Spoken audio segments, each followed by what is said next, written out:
छत्तीसगढ़ का mission irrigation 10,000 crore की 14 बड़ी परियोजनाएं और साय सरकार का 3 साल का टारगेट। छत्तीसगढ़ में खेती किसानी को नई रफ्तार देने के लिए मुख्यमंत्री विष्णुदेव साय ने अब तक का सबसे बड़ा इरिगेशन मास्टर प्लान तैयार किया है। पिछले कई सालों से फाइलों में दबी 10,000 करोड़ की 14 बड़ी सिंचाई परियोजना अब धरातल पर उतरने वाली। लक्ष्य है 3 साल और फायदा होगा 70,000 हेक्टेयर अतिरिक्त खेती। लेकिन सवाल ये है कि जो प्रोजेक्ट अब तक प्रशासनिक मंजूरी के लिए तरस रहे थे वो 3 साल में पूरे कैसे होंगे। मुख्यमंत्री के सख्त निर्देशों के बाद जल संसाधन विभाग ने अपनी एक्सरसाइज शुरू कर दी। सरकार का दावा है कि इन 14 परियोजनाओं को चरणबद्ध ढंग से पूरा किया जाएगा। हालांकि कड़वी सच्चाई ये भी है कि इसमें से अधिकांश प्रोजेक्ट अभी भी प्रशासनिक स्वीकृति यानी कि एडमिनिस्ट्रेटिव अप्रूवल का इंतजार कर रहे हैं। सीएम साय ने इस देरी पर कड़ा रुख अपनाया है और साफ कर दिया है कि काम में कोताही बर्दाश्त नहीं होगी।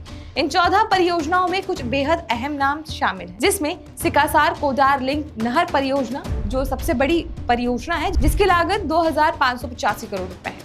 खपरा टोला फीडर जलाशय परियोजना जिसकी लागत 1,248 करोड़ रुपए है। वहीं परसाही उद्गहन सिंचाई योजना जिसकी लागत 1,091 करोड़ है। वहीं मटरनार बैजार परियोजना जिसकी लागत 1,048 करोड़ रुपए है। इसके अलावा अरिहन खारंग लिंक बगिया बैजार और मड़वा रानी बैजार जैसे प्रोजेक्ट न सिर्फ खेती की प्यास बुझाएंगे बल्कि बिलासपुर जैसे बड़े नगर निगमों और नगर पंचायतों के लिए पेयजल आपूर्ति का आधार भी बने।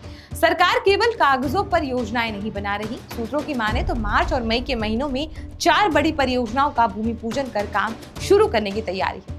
सरकार ने स्पष्ट किया है कि बजट में कोई कमी नहीं होगी। विभाग को निर्देश दिए गए हैं कि निस्तारी, पेयजल और सिंचाई इन तीनों उद्देश्यों को समय के भीतर पूरा किया जाए। अगर ये 14 परियोजनाएं समय पर पूरी होती हैं तो छत्तीसगढ़ का सिंचाई रकबा रिकॉर्ड स्तर पर बढ़ जाएगा।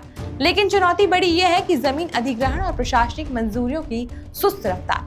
क्या साय सरकार अपने 3 साल के इस भागीरथ संकल्प को पूरा कर पाएगी, ये देखना दिलचस्प होगा।